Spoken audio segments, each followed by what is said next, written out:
The world is saved.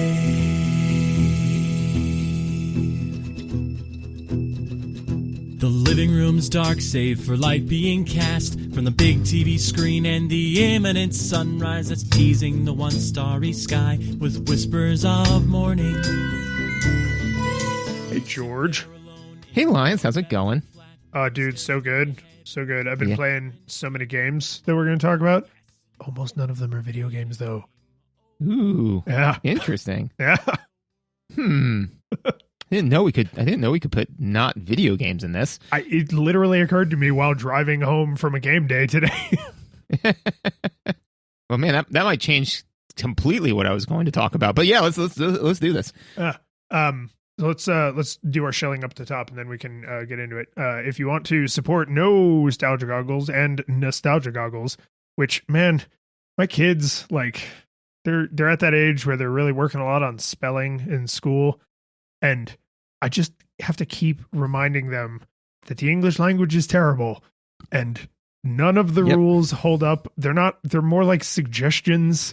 Or like guidelines. Yeah, loose categories of things that work sometimes. So I love the pun of Nostalgia Goggles and Nostalgia Goggles, but I can hear the UH in Nostalgia Goggles. Nostalgia Goggles. Oh, agonizing. Yep. But if you're in it for the wordplay, you can, what can you do? You can leave us a rating and review on the Apple Podcasts. You can reach out on the... Oh man, we love them so much. You reach out on the feedback form and request games. We play games. That's the thing we do on the other weeks. You can tell us our opinions were right or wrong. I get like a weird enjoyment out of people putting in a thoughtful, like, here's why you're dumb and wrong about your feelings. So that's always fun. If you want to go kind of crazy above and beyond, you can actually support us on Patreon. And if you support us on the Patreon, you get the after show. I think this is a rare after show where we know going into it, we are probably going to talk about the kerfuffle that just happened with D&D and Wizards of the Coast and Hasbro. Yep. So if you're into that, that is probably what this after show will be about. But you get all the after shows, all the backlog of them. Only if you support us on Patreon. And if you support us at a high enough level, you get your name shouted out on the show. So we need to thank first our 8-bit classics, Kevin, John, Jason, Yarno, and Jacob, and our 16-bit hero, Michael. We could do this without you, but I'd really rather not.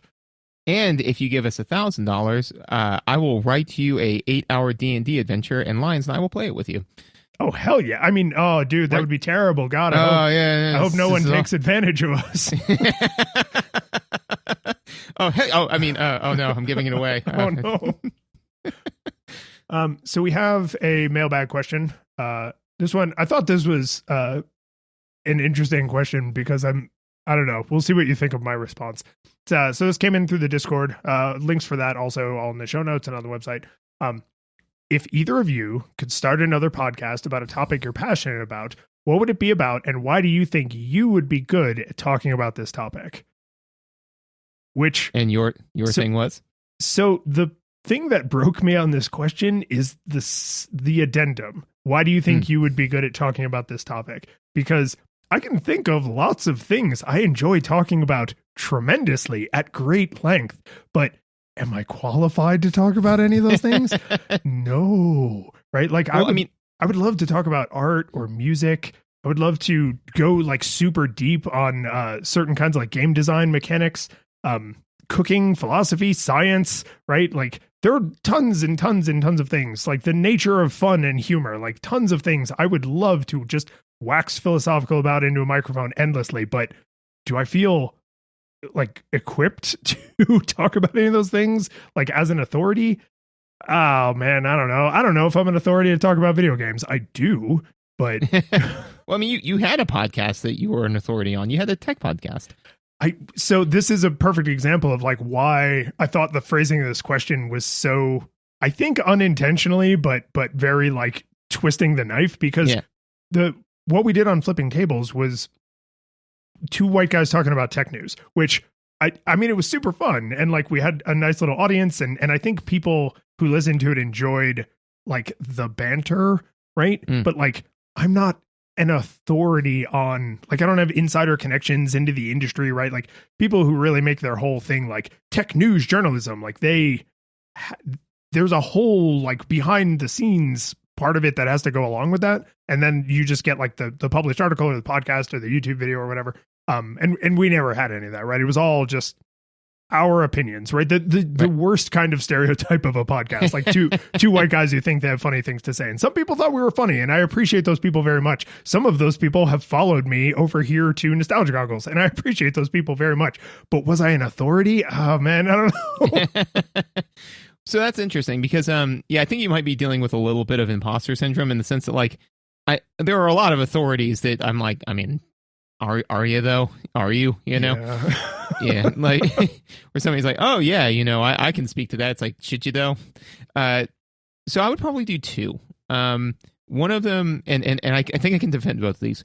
One of them would be science communication, just because not like specifically like, oh, I'm going to, because I'm a physicist, I'm going to do a physics podcast. No, just like basic science concepts and breaking them down in an interesting way and then communicating them. Because, and more like why do I feel like Bill Nye style, that kind of general science communication? Kyrgyzstan, that type of stuff where it's like, hey, here's a concept. And the reason why I think that I could claim to be an authority on that is because I've been doing science related stuff for the entirety of my career. But also, in most of my career, I've been in a supervisory position, which means that I'm training other people, which means that almost all of that time I've spent communicating these ideas and teaching them, So I think that saying I've done that for, what would it be now, 20 plus years? That can't be right. No, almost 15 no, just years. Own it. Own multiple decades. It feels good. 15 years, this is not bad. The other one, absolutely a D&D podcast, 100%, like a live play or like about I'd want to do game a live play. Of D&D. I'd want to do a live play. Like I don't get so far into the rules of D&D that I think I would be an authority in that sense, because like I've seen people who get really into the rules. I'm like, dude, it's collaborative storytelling, man. Nobody cares. It doesn't matter. None of it matters.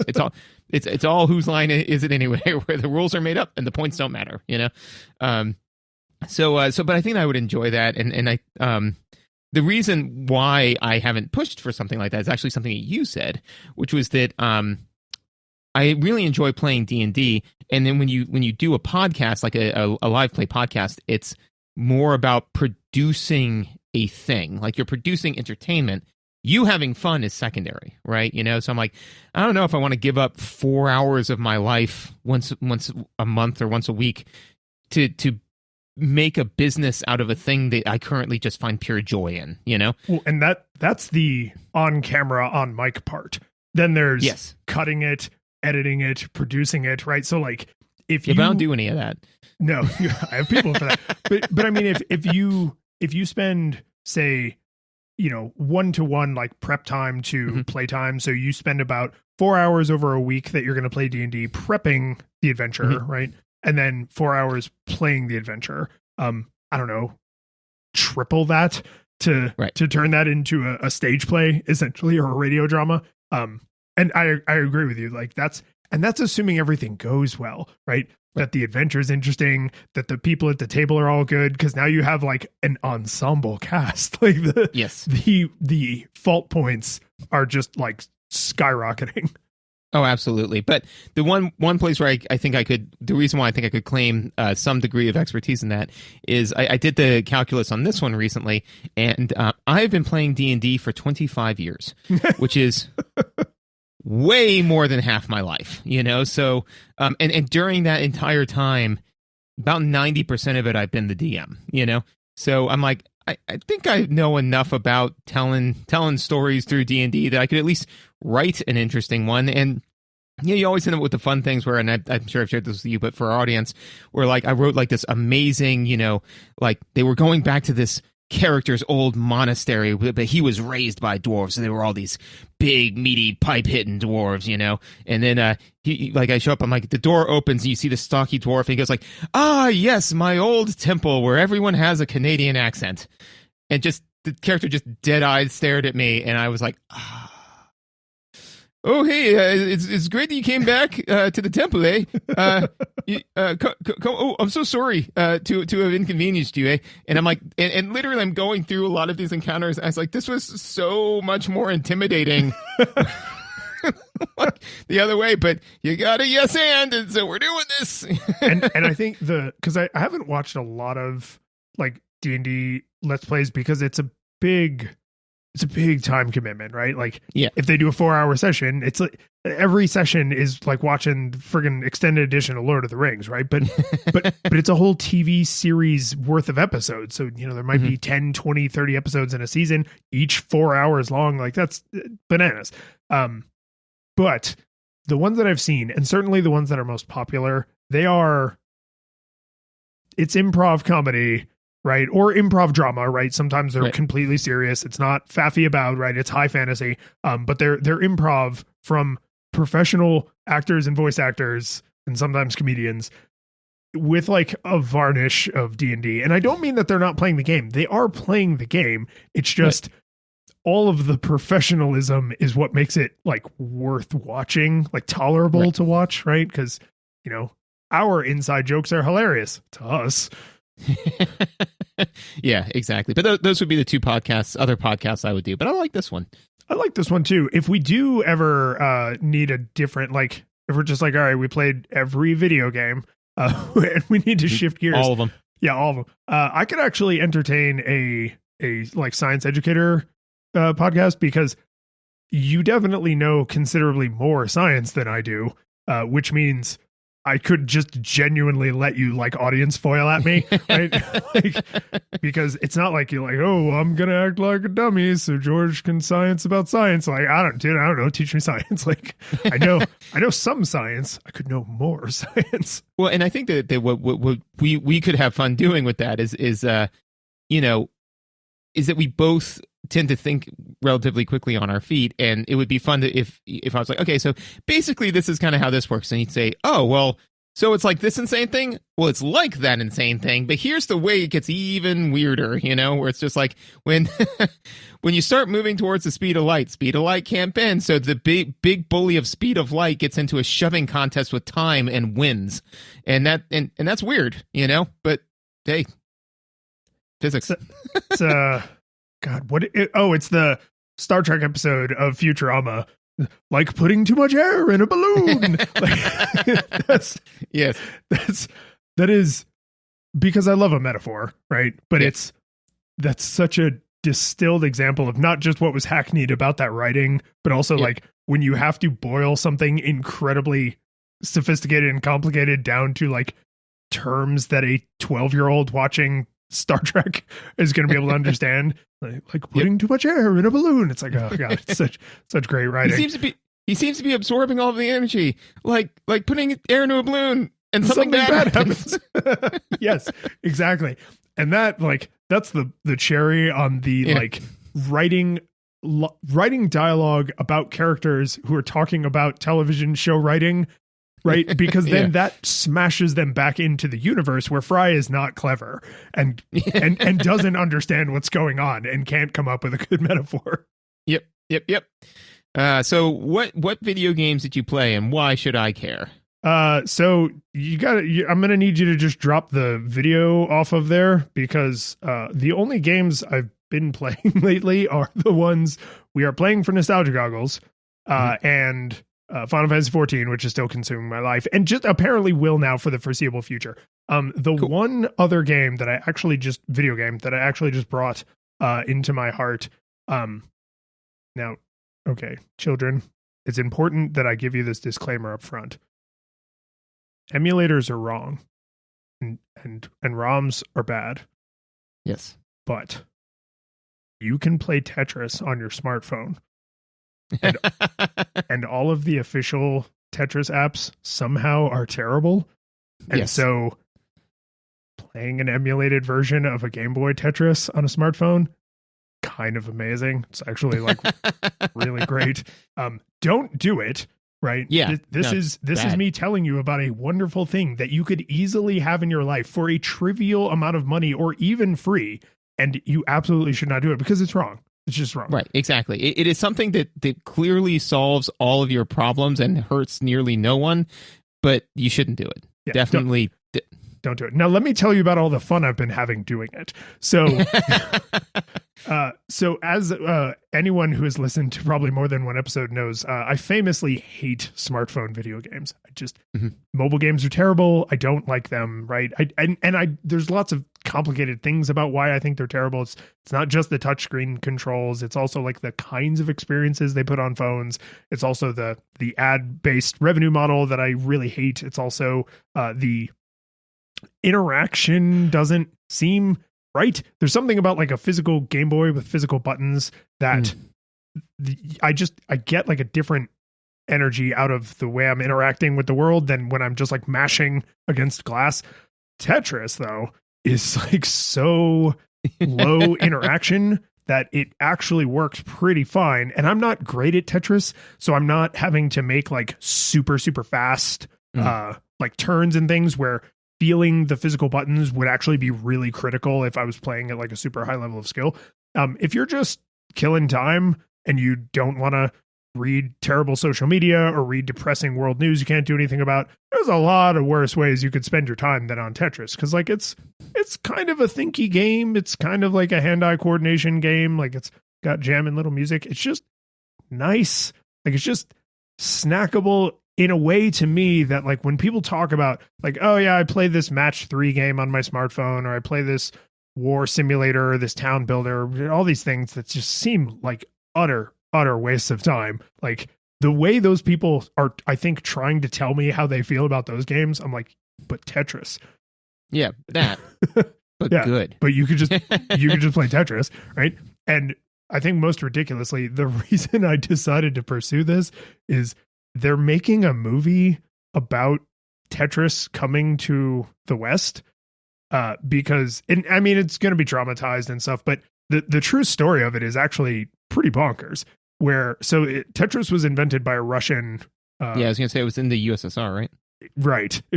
Not just Russian, in the Yeah. USSR, right? And Right. so when they were trying to essentially get the code out of Russia, I guess out of the USSR. I don't know did the member states still go by their country names at that time? I don't know. When they were trying to get the code out of the USSR, they were like, this is kind of like an international crime because there's like trade embargoes and like we can't do this. And so they literally had to like sneak people into the country to like steal it on floppy disks. Like it's a pretty it's a pretty wild story. The sad like aftermath is because of that, they couldn't like say that that's what they did. And so the guy who invented the game didn't get credit or money for Tetris for years and years and years after. And then finally they circled back around, or he finally won a court case, or something happened where he was like, give me my goddamn money. And he finally kind of got made whole after literally like 20 years. I mean, like it being maybe the most popular game ever made. I think it's like one of the top selling games ever made. And he had to wait like 20 years to get recognition for it. Anyway, they're making a movie out of that. And I was watching the trailer for it and I was like, I bet this would play really well on a smartphone. And then I started looking for all the official, there is an official version, and plus there's like infinity clones, and they just all have like a gimmick, and I don't care. Like I just want to play Tetris. So I'm doing something very bad and wrong that you should not do, that I absolutely recommend because it's wonderful. Awesome. And yeah. So what non-video games are you playing? Well, so you and I talk about D&D a lot. Yep. But I've been curious about like other TTRPGs.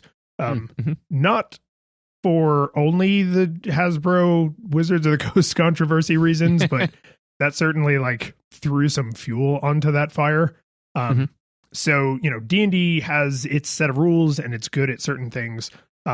And then other games have different rules, which makes them good at different things, right? They have like D&D was originally a dungeon crawler, and as hard as they've tried to like shove more role playing and world building and stuff into it, like you could still feel that foundation, right? It's just like you dig deep enough in Windows 11 and you can still find a settings menu that looks like Windows 3.1. It's kind of like that. Like everything is sort of centered around like combat and the adventuring day. Yeah, I'd say that like if you look at, I don't know, 70, maybe 60% of the customization options, most of them revolve around combat, you know? Yeah. And then the other 40%, maybe 30% are like, oh, this makes you a little bit better at talking to people, or makes you most of it's like, this makes you deal more damage, or makes you deal more damage in this particular situation, or makes you immune to the, and it's like all of this is mostly combat centric, you know? Yeah. And if you get into an adventure thinking like, oh, sometimes I'm going to talk my way out of problems, and your DM is just like, no, we're here for stabbing, then it's like, oh, half of my character this isn't just suboptimal. It's like I showed up naked. Like I am completely unprepared, right? And the reverse is also true. It's like, oh, it's all intrigue and skill checks, and it's like, oh, all I'm good at doing is stabbing dragons. Right. Like that's what I built this character around is stab. Yeah. they have great music, stabbing dragons. But those poor dragons. Yeah, no, I agree. And actually I think that and it is interesting because what I will do a lot of the times, I'm sure this is probably where you're going with it, or at least they would go with it, which is I'll hear about like some interesting or fun mechanics from a different TTRPG, and I'll just rip them off wholesale and dump them into my thing, you know, because I'm like, this could be a fun thing to try, and then it either works or it doesn't, you know. But I always struggle with getting into new TTRPGs just from like a time standpoint, because kind of what we said before, where it's like, okay, well, it takes 4 hours to prep a 4-hour adventure ish, right? But if I have to learn an entirely different rule set and get everyone else to learn that rule set, and then write an adventure based off of that rule set, like triple the time, you know? So I'm like, okay, so I can either spend 4 hours to prepare for this fun thing I'm going to do this weekend, or spend 20, you know? So it's like, well, D&D is a known quantity.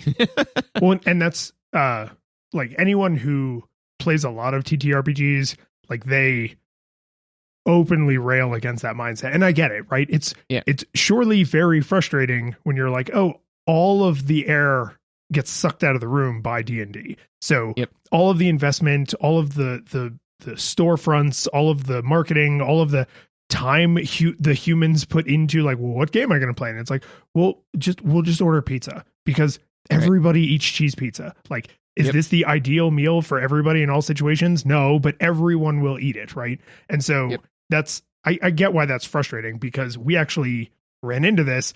One of the games that I was super curious about, actually game mastering, I guess, was Blades in the Dark. And yeah, I've heard good things about that. I've heard great things about it. And I even got the book. It's right over here on the bookshelf next to my D&D stuff. And I was like, oh, this looks kind of complicated. And it's not unlearnable. It's just the problem is I'm willing to put in the time. Can I find 2 to 4 other people who are also all willing to put in time? So anyway, this leads me all back to a game that was recommended to me called Fate. And Fate is somewhat well known, I guess. And it sounds familiar. It comes up a lot because of how approachable it is, right? So if you know how to play Fate and you know how to play D&D, and someone's like, oh, I'm curious about D&D, you could reasonably say, let's play Fate, because I can do that for you right now. Like we can just sit down and we can just do it right now. I need 0 prep time. It will take you 4 minutes to build your character. Like, it's super easy. And then there's the like ultra slim fast version, which is called Fae. I think it's Fate Accelerated Edition. I think it is. And that's an even simpler version of the rules, to the point where the person who recommended it to me is actually in our Discord community, and he is probably going to either be clapping or shouting at this whole episode. But I was literally like pinging him with questions like, but what about in this situation? He was like, no, you're thinking like D&D, like this Fate doesn't care. Fate doesn't care about any of that. And I was like, nice. Right. But how do you rule on this? And he was like, you just decide. I was like, but there aren't like pages and pages of complicated grappling mechanics, and he's like, no. So what I thought was really interesting about it is not just how incredibly approachable it is, but there were two things that, because I've only gotten to do a couple of sessions of it, but there were two things that jumped out at me as like, oh, this is weird coming off of D&D, but also like kind of, I love it a little bit, which is scenes are called scenes. Like they're literally structured like movie scenes or scenes in a book or in a TV show. And so you, the player, don't necessarily get to decide how you transition from scene to scene. So like, yeah, you can, but it's also not unreasonable for the game master to know like, okay, the end objective is you're trying to like get here and capture the Holy Grail, right? So right now you're in the jungle and the next scene is going to be at the entrance to the temple. So you deal, snakes were, falling out of the trees and you had to deal with the snakes. And once the snakes are dealt with, the game master can just be like, okay, now that the snakes are dealt with, you continue journeying on until you find yourself at the mouth of the temple. And it's like, oh, but what if I decide to piss off and go boating? And it's like, no, you're at the mouth of the temple now. Right. So there's like a kind of a shared understanding that like you don't have the freedom that you have in a game like D&D. And what I like about that is it makes it almost impossible to get to the stereotype of the I shoot him, like the troll D&D player who's like just like, oh, well, I turn and punch one of the other player characters in the face.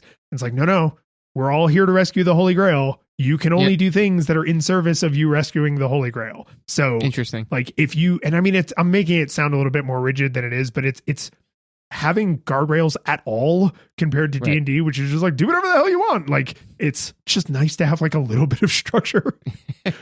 So that's interesting. And I'll see how that kind of, how I experience that over time. One of the things I like about D&D is when like, again, you got to make sure you've got a good group, good chemistry, right? Because that's critical. Because you play with the one toxic person who's decided that they're only having fun if they're dealing 10 times more damage than everyone else. Is no bueno. They can't come to the game. So I've been playing with somebody who is a newer DM. So I DM'd for him for a little while, and now he's now picking up the mantle, and he's doing great, but like occasionally I just can't help but screw around with him, So at one point they were like, we're trying to get into this town. I was like, I just say we sneak in. And it's one of the other players had a good idea where they said, why don't we wait? Like, there's a big town. Why don't we wait until there's like a caravan going in, and then we'll blend in with the caravan. I was like, that's good. Let's do that. And he goes, okay, so you guys like kind of blend in with the caravan, as you're going up. I'm like, so who are we standing next to? And he goes like, it's a man and a woman and their family. I'm like, what are their names? And he goes, it's John and Lindsay Caravan. I'm like, middle names? And tell me more about him. Like, why are they running this caravan? And he's like, take disadvantage on your next roll. I was like, that's fair. Like 20 minutes later, he's like, okay, you're at the bar. I'm like, I go up to the bartender. He goes, okay. I'm like, what's his name? He goes, stop it. So like that type of trolling I think is fun, but to your point, right, is that it can go off the rails. But I think that's when it's like you're doing an improv scene for the audience and you both know that this isn't what the person planned for. Be like, now you got to figure it out now, man. Tell me what their middle name is. Which church did they grow up in? Yeah, because it's a fantasy universe. Everybody goes to church, exactly. Even if it's just for the optics. This is completely breaking my immersion. The fact that I can't drill this deep on this one rando. Yeah. I don't think I can play this game anymore. I'm sorry, you guys. 25 years, D&D over. I just dying to fire John Caravan. So the other thing that I thought was super interesting is like how like you don't have like skills and you only have like these 6, I think, stats or like 5 stats. But what matters is they are so broad that you essentially get to make your case for why that is how you are doing a thing. So, for example, one of them is like quick. And so there's like a little like 1-sentence description of like, you are physically agile, right? And that means like, if you try to stab me, I can choose to use quick as the way I attempt to defend against being stabbed, right?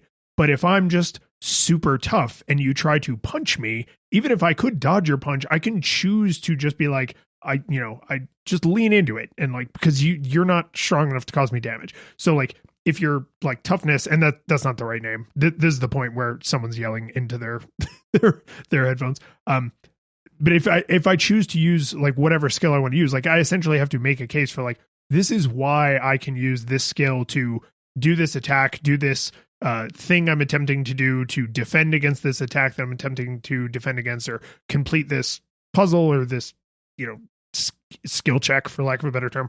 And I like, because I like those sorts of kind of that vibe you get like when you're playing like Cards Against Humanity, and you gotta like argue for like, well, yeah, no, I get why you would want to pick that card, but this card, this is the funny one, and here's why. Like, that is an energy I enjoy a lot. So having, and again, it really matters like, who are you playing with? Is everybody cool, or are they being assholes if they're not winning? But I like you kind of get to defend your position a little bit and say like, explain yourself. Like, I want to try and do this using this stat for this reason. So that's, again, like, we'll see as I play it more, like, does that bear out, or does it become frustrating, or does it cause problems or something? But so far, like, it feels pretty good. Yeah, one of the things I just did recently, like as in earlier today, is because I was playing D&D with Teddy a little bit, and it kind of fizzled, mostly because all of the heavy lifting of a normal adventure plus additional heavy lifting of playing with a 7-year-old who doesn't fully understand the game, right? So having to like constantly remind them like what their armor class is. I mean, it's a lot. And it's a lot, right? And it's a lot for a 7-year-old to handle, but I got accomplished what I wanted to, which he is now interested in D&D. And I'm like, okay. So what I did was I handed him the player's handbook, and I said, when you can build your character, we will play again, which will probably be years from now, but that's okay. Cause like I'm fine with that. Cause I'm like, really probably 10 would be the best time to like actually kind of get him started, but yeah, I just handed it to him, and I was like, this is great because he's going to learn a whole bunch of new words. There's nothing wildly inappropriate in here, but like, it's wild what you don't think about as like being like a thing that they have a basis for. So for example, when he's like, what does divine mean? I was like, it's like from the gods, and he's like, oh. I was like, so there are made up gods in D&D that live far away, and they give you power because you're a cleric. He goes, what? And I'm like, yeah, I know, but anyway, so I say all that to say that Fate may be a easier way to kind of get started down that road, Fate, particularly the accelerated edition, or there's actually maybe even from the same company. No, I think it's a different company. But there's another one called Magical Kitties Save the Day, which I remember you telling me about that one. Yeah, it's similar in its massive reduction of mechanics. I can't say whether or not those mechanics are playing to the same like socio-emotional aesthetic ends as Fate, but it's, if you are looking for something where you're like, oh, I need way simpler rules, the only reason I would say probably start with Fate is because it's like almost free. I think the rule set is pay what you want, and then the expanded rule set I think is pay what you want with a recommendation of like $2. Like I went from not having any of the things I needed to play it to all of the things I needed to play it, including a canned adventure for like $10. Yeah, actually, I just looked it up online, and like buy you can get it all online for free. But if you want to buy the book, it's like $20. And I was like, it'll probably just be easier for me to have a book because then I can let Teddy read it and stuff like that, So as opposed to having a bunch of like random printouts. But yeah, no, that's cool. Good recommendation. Good. And I guess I played a bunch of other like little simple card games that another time in the future I may want to pick your brain a little bit about, like how almost every card game is now a variation of Cards Against Humanity. But that feels like a topic for another very time. Popular. Yeah, I mean, everybody's got a mortgage to pay. What are you playing? Why should I care? So I'm playing a bunch of different stuff. And I think we spoke about this briefly before, but is that so? I finished a game I was playing. I forgot which one, and I was like, okay, time for me to now it's kind of like when you finish a TV show, how you're like, what do I do with my life now? I don't know, man. So I've got that PlayStation, can rent tons of different video games for free. So I'm like going through, I'm like, yeah, I'll try this one and maybe this one. I'm just going to go ahead and download The Last of Us just so I have it. I just want it on my PlayStation. I might play it a little bit, but just feel better if it's close. Yeah. And 2 weeks later, I finished my playthrough of it, and maybe actually I think it only took about a week because I was aggressively playing it, and I've gotten better at it. Game's amazing. So one thing we could talk about, if you want, is so I did my replay of The Last of Us, and now I am watching The Last of Us on HBO, and some of the things that have you watched any of The Last of Us on HBO? I haven't, and in a rare turn for me, if you spoil it, I will be angry. Like, okay, this is something I actually am kind of excited to go into fairly cold, and it's starting to make me uncomfortable that I haven't started it yet because it's just a matter of time before somebody spoils it for me. Yes, because I mean, normally I do not care about spoilers. Yeah. So it turns out that Joel's an alien in this one. It's weird. So in that case, then we won't discuss that. But one of the things, no, it's all good. But one of the things that they have done, and this isn't like a spoiler, is they have made changes, but the changes that they've made are so unbelievably thoughtful that like, I've been really enjoying it, So like there are some times where like where now I'm more excited to see how they handle certain situations, because I'm like, this worked really well in the video game, but I'm not sure how that would work on TV, but I trust that you're handling it well, so show me how you're going to tackle this. How is this going to work for you guys? And also they still have, they were very careful in the fact that they have kept all of the iconic lines that I get excited in the video game. They're all still there, which that is art in itself, right? Like, yeah, because when you watch like Mortal Kombat and somebody just throws out a line from the game, you're just like, oh, okay. But when Scorpion says get over here and like Shang Tsung says like your soul is mine, you're like, he said the thing. Right? But like where and when you have that, the guy say the line, like it matters. You don't want to be the sad Bart, like say the line, Bart. Yeah, there's one part where he does the Ellie walks up to Joel and goes, Joel, about Tess, here's how this is going to work. You don't talk about Tess ever. Like that line is in both of them, but when it's delivered and how it's delivered and Pedro Pascal does a great job as Joel. It's really good. So I was nervous about it, but I was like, at least I did my playthrough again. So I was like, well, at least I have that. I got to play through it again. It's awesome, a lot of fun, really good. And then I was watching the TV show, and I'm like, this is also very good. I'm very happy with that. You shared that with Megan, yeah? Are you okay? Because she, if I recall correctly, she does not get down for scary kind of stuff generally. Yeah, so not down for scary type of stuff generally. Specifically reviles zombies in all that they... Yeah, no, like zombies completely terrify her. And we are watching it together. Yeah. So, because The Last of Us was so good that she was able to put all of that aside. And actually, that was her response to the last question of what video game on paper should you hate, but you actually ended up loving. Like she said, when we said that, she was like, she said out loud, The Last of Us, and then I said on air, The Last of Us for Megan. So we're all in perfect alignment on that one. Yeah. But yeah, so no, she has to like not look at some parts because they're too scary. But yeah, no, she's loving it. It's exhausting because it's intense, but it's supposed to be intense, Episode's about an hour. The first one's an hour and a half, and then they run hour 15 somewhere in there. Yeah, like, and they spend more time because they have the time to do it, like kind of talking about like how the virus happened and like all that kind of stuff, and some of the, because in The Last of Us they're just like fungus zombies, and this is something that is established at the very beginning and is not spoilery, but like in this one they specifically tell you the type of fungus that like it is, and it's the type of fungus that turns ants into zombies. you know? Oh yeah, I remember Yeah. years ago. I think Game Theory did a video about like that is the most likely kind of fungus it would be because we have a real thing that really sort of does this.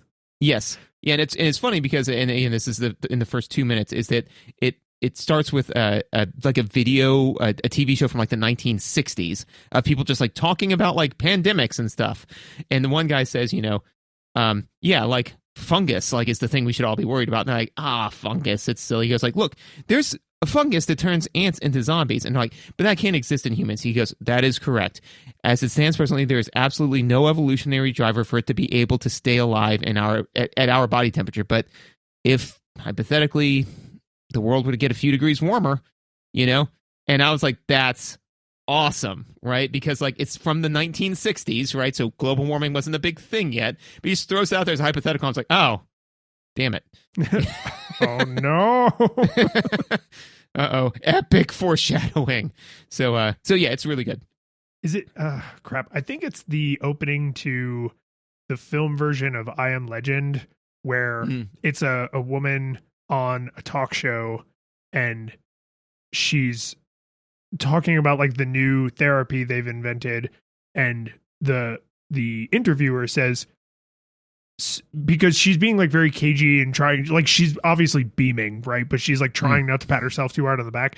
And the interviewer says, so it sounds like you've essentially cured cancer. And she like smiles really big and looks kind of sheepish. And she goes, yeah, we've cured cancer. And it like smashes to the title. And then like 10 years later, everyone's dead. And it's just like, it's just, I love the optimism of that. Right. Yeah. But there's something I think a little more realistic about there's actually the thing that's going to kill us is like, it's right there. And it's just not a threat to us under these conditions. And it's like, well, under these conditions, oh no, the conditions have changed. Well, it's interesting because actually Kyrgyzstan did a video on like great filters, right? So the idea being, of course, like is that right now we can see no life in the universe, right? So there's tons of potential answers to that question, but one of them could be great filters. And it's like scenario one, there are great filters and they are behind us, so it's just really, really hard for life to get to this level of complexity for whatever reason that we don't understand, right? Or two, there are great filters in front of us, right? And it said like if we were to find, life on Europa, it's like that'd be terrifying because that means that life can exist, and for whatever reason there's no aliens around, so that means that there's almost certainly a great filter and it's almost certainly in front of us. But one of the things that they said is one of the filters could be is some type of scientific advancement, right? And they said it would have to be something like universally unifying that everyone discovers it and it always destroys the entire planet, right? And what they said is they said the last words of every civilization is this will solve all of our problems forever, right before they press the button and everyone dies. Which I guess in a way it's true. But yeah, so when you say like a cured cancer, it's like, I mean, it would make sense if there's a problem that we all deal with and then we all come up with a solution and then that breaks everything, But yeah, so cool stuff. The other game I've been playing is Cyberpunk 2077. I was so ready for you to say Civ 6. That's fair. Oh, they announced that they're going to start production on the Civ 7. Nice. I wonder like what, because we have such sophisticated machines to play these games on, but Civilization has doubled down on the like cartoony they're not burning out your GPU trying to render the visuals, right? So like that means the only reason to make a new edition in the Civilization series is because there is something either mechanically that you want to do that's new, or there's something mechanically that you need to fix that to fix in the current game would be to change it too substantially, right? Because they're not going for photorealism. They're not anything, right? Like there's nothing about current hardware that can't do whatever it is they're trying to do technologically, which means it must be entirely conceptual and in-game design. So I wonder I just like, what are they going to do? What the hell even is there left? Right. Not that there aren't still interesting things they could do, but like, what could they do and not get people to say like, well, it's not Civilization anymore. Right. Because there are others, there's Tropico and there's, oh God, what's the other really popular one? Maybe it is Tropico, but I mean, there's other Civilization sim games. So if you got to be careful because you can't copy too many of their ideas, because then other people will come in and be like, oh, why would you play D&D? They just stole that from this other game. Just play the game they stole it from, Right. Yeah, no, I mean, I think there's tons of different things that they could do, in the sense of like, they've got, they've got like this big core robust system. And I think that they could probably take a lot of that, port it over, and then say, but what we're going to change is some of these, some of these core mechanics that we think will work better. If they wanted to get, more adventurous, they could try to like lean heavier on a different core aesthetic, like narrative, or something like that. Or if they said, hey, we want to really lean into combat, so we're going to make combat as opposed to just your unit has this strength, their unit has this strength. Instead, there's going to be, but I can use these maneuvers or something. I don't know, like the Dynasty Warriors minigame. Yeah, exactly, right. But hopefully not Dynasty Warriors 9, because that's trash. But no, I started playing Cyberpunk 2077 because it was on sale. So like I watched the Netflix Cyberpunk story, and it was really good. I really enjoyed it. Wait, is this a thing about the game or a thing that is the story of the game? It's a story that takes place in the same universe.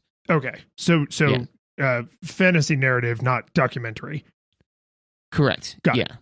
Right. So this is Cyberpunk, and it's just follows a different character and like their people in this same conceptual universe. Focusing on different. But I was like, man, this was really good. And I was like, okay, because when Cyberpunk came out, it was just flaming garbage, and so because they shipped an incomplete product, right? So I was like, okay, well, I'm not going to pay for that, But then all of a sudden, I watched the thing and I was like, it's been like a year, something like that. I don't know, since it came out. So I'm like, probably they fixed most of it. But I was like, but I've got, so many games I need to play. I can't justify spending $60 on it. I can justify spending $25 on it. And I did. So, well, and it's a huge game, right? So like, that's not one you want to just rent because you might play it for 20 hours over a month and then put it down and then go back and put another 100 hours into it, right? Like it's that Bethesda style. Well, it's CD Projekt Red, right? So it's as big as The Witcher 3 probably, and then several times bigger. Yes. No, it is very huge. A bunch of cool lore behind it. They fixed. I mean, the game is very playable. In that I have yet to run into anything that was game breaking. It does have some Bethesda style like glitchiness to it, but because at one point I walked up to somebody and everything below their knees was like plowed into the concrete, and I was like, oh no, what happened to this poor citizen? But at least that's funny.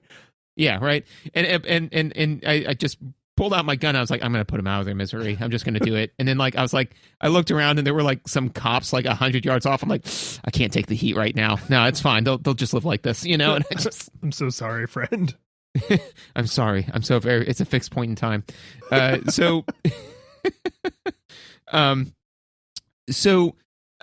actually genuinely fun gameplay in that like, I'm probably 2 hours into the plot, but like 15 hours into gameplay because I'm just doing all of the side stuff.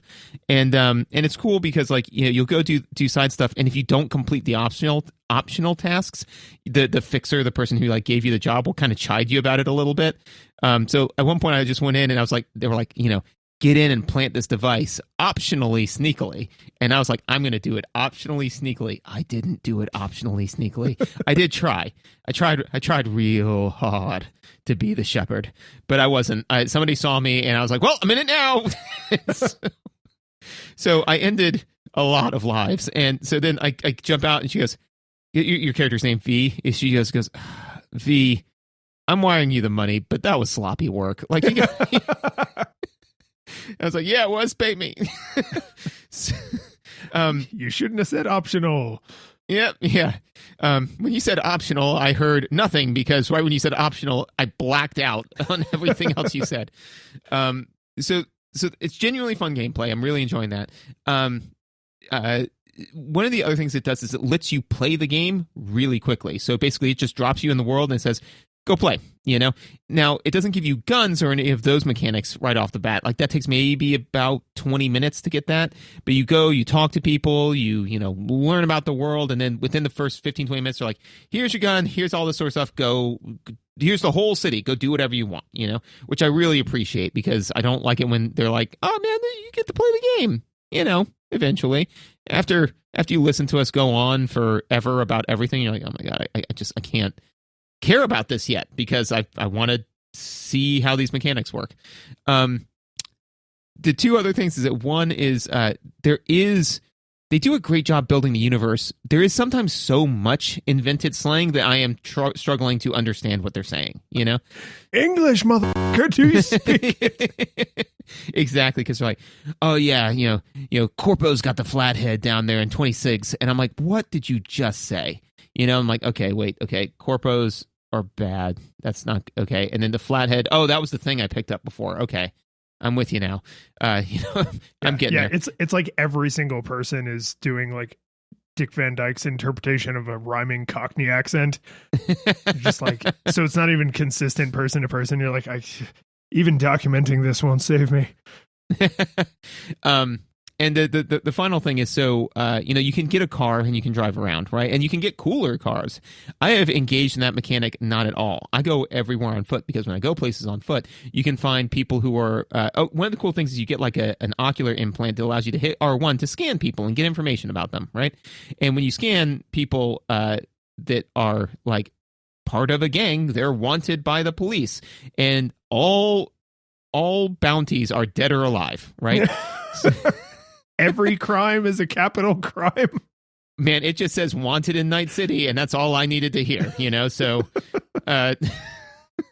wanted blam, for shoplifting.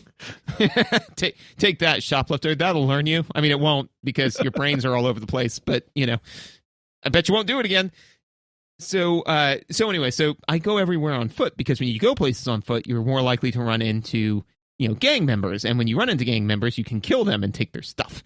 I am like the most terrifying demon to the Tiger Claws. I can't imagine that their like recruiting is going well, because every time I see them, I completely wipe them out. Even because there are areas where they spawn, right? Like, I'll go back and forth, and because I'm always on foot, I always find their respawn area, which to me isn't that they're respawning, it's that they went back there to hang out with a new crew of people, and I took them out again. And so... so you're like the Thomas Wayne Batman, like with the shotgun? Yes. Yep. Yeah, absolutely, man. I'll just...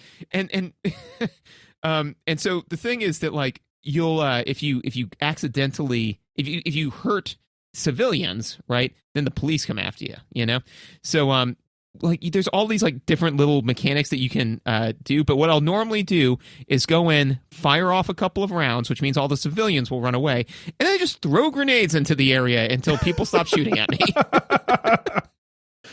You might be worse than the Thomas Wayne.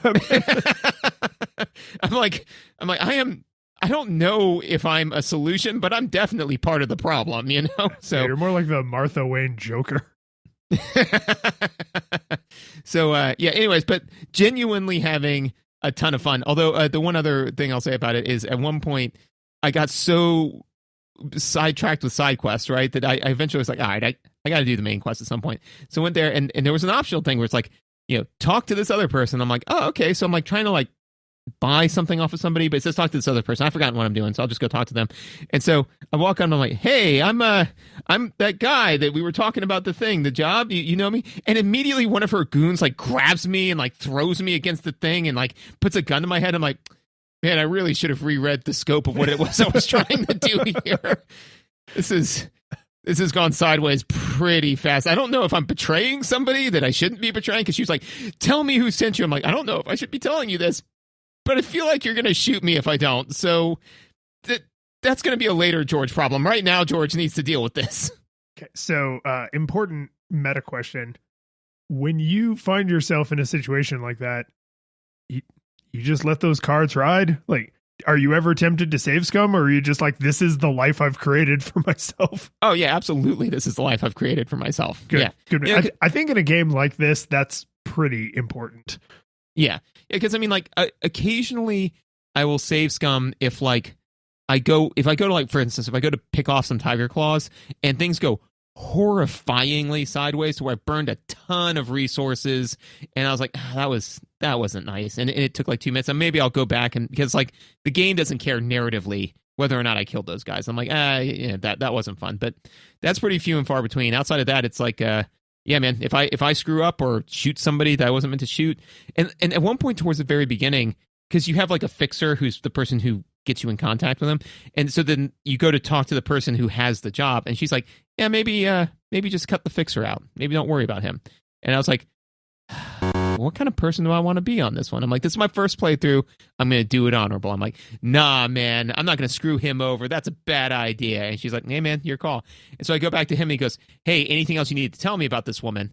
And one of the things is she's trying to cut you out. I'm like, no, man, I'm gonna be honorable. I'm gonna keep everyone's secrets. You know, he doesn't need to know what she tried to do because I didn't bite, and that's cool. And later on, that guy tried to blow my head off. I'm like, oh, the next time I'm cutting you out, man. Yeah, no, that wasn't cool, man. Like, I was being cool, you weren't being cool.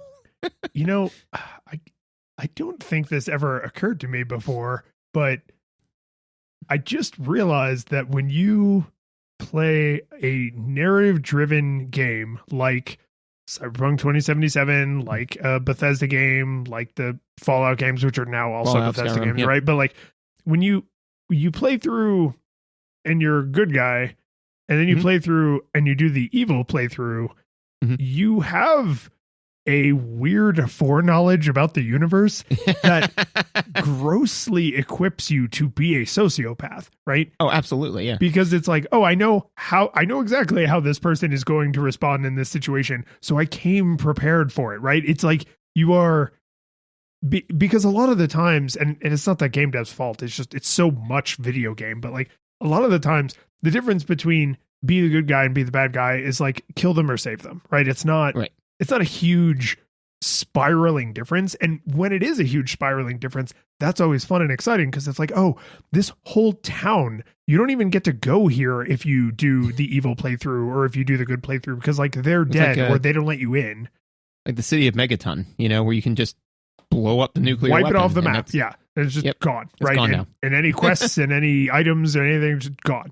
The tower, the 10 penny tower, if you you can kill the zombies, but then the zombie people are gone, right? Or you can let the zombies into 10 penny tower, and now you can still go to 10 penny tower, but most of the 10 penny tower people are dead, and now the zombies are there, right? So like, I appreciate when the changes are that dramatic, because then an evil playthrough is decidedly different, right, from the virtuous playthrough.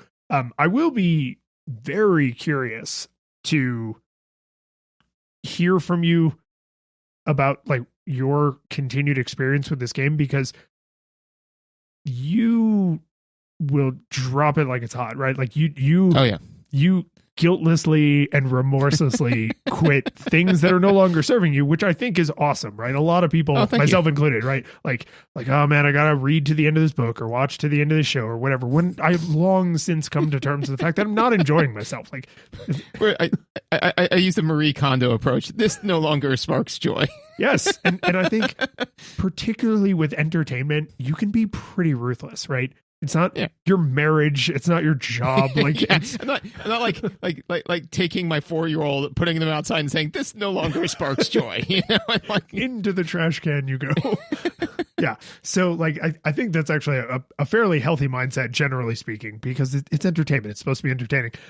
These kinds of games are trying so hard to keep you from flaking out, but they have so many exit ramps, right? Because you could put 100 hours into a game, and I don't know like how, if like side content becomes unlocked as you play the game, or if like it's just all unlocked at the very beginning or what, but like in an open world game, you can generally put an unconscionable amount of time into the game and never play the game, right? Mhm. Because like in friggin' Grand Theft Auto 4, like you could just spend all your time bowling with Roman. Like, hey, Yep. cousin, we should go bowling. Like you could just, right? Like, and it's not, the game is not supposed to be a bowling simulator, but you could just say, I have Yep. fostered an incredibly close relationship with Roland, and now I'm done playing Grand Theft Auto, even though I've done none of the stuff, right? Skyrim, somebody actually in our Discord right now is like, okay, 85 hours into Skyrim, I should probably start the main quest,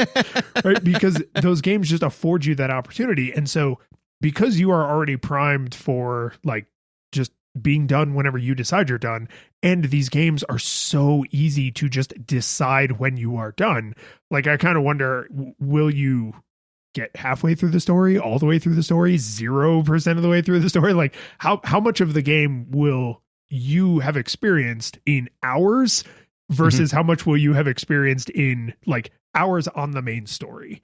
Right. And I'm going to start like trying to plow through the main story a bit. I took a couple of days off from it just because I was like, I need it. It's just a lot, you know? So I went back, played some Dead Cells, you know, so I'm going to circle back to this one. No, because I did most of the side quests that I can do so far. And so I'm like, I'm going to just hit the main storyline pretty hard because I am now very overpowered for the main story. And that's the way I like it. This game You know? has RPG mechanics. It does. Yeah. Yeah. So not only does it have like, you know, levels where you can, you know, spec into certain things, skills and abilities, but you also have augmentations, you know, where they like mechanically alter your body. So it's kind of like equipment, but you know, like you got shock absorbers for your legs so you can fall and stuff like that, right? And yeah, and all of my stuff is pretty. It's called chrome, you know. So your guns are called iron, and That makes me think of Mad Max. the weird like cult people like worship chrome. Oh yes, yeah. My body is chrome. My blood is gasoline. Nope, normal blood. Yes, that exactly. But the one thing that is interesting is the way some of those mechanics play, because you know, so I've got like a shotgun that is way more powerful than it probably should be, and that type of stuff. One of the things I noticed is that it does more damage. It also has more knockback, right? So like it will knock back lower level enemies further, because sometimes you have a little skull bad guy that's like, you shouldn't be fighting this guy, and I didn't notice that before I unloaded a shotgun at point blank range in his back, and he turned around and beat me to death. So I was just like, blam, and he turns around, I'm like, well, if that didn't work, I'm probably pretty screwed. But for lower level enemies, it'll knock them back. So they get knocked back, and then they have to get up. And in the time it takes for them to get up, you can absolutely put another shotgun blast into them. And about the fourth time I did that, I'm like, I'm real sure I'm not the hero here. You know, like it's not very heroic when somebody's slowly getting up off of the ground for you to, like, you know, execution style, place the gun on their head and be like, I mean, better luck next time, buddy. Not that it matters at this distance, but I'm a surgeon with this With this shotgun. But yeah, no, we'll kind of see how it goes. But yeah, so far it's pretty fun.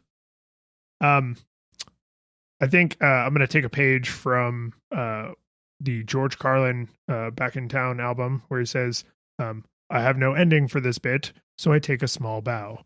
So I will see you in the after show to talk about D&D crap.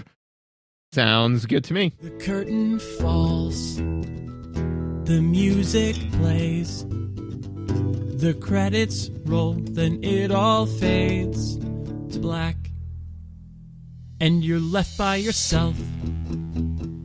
The fanfare is gone, there's no player two there by your side to share victories won.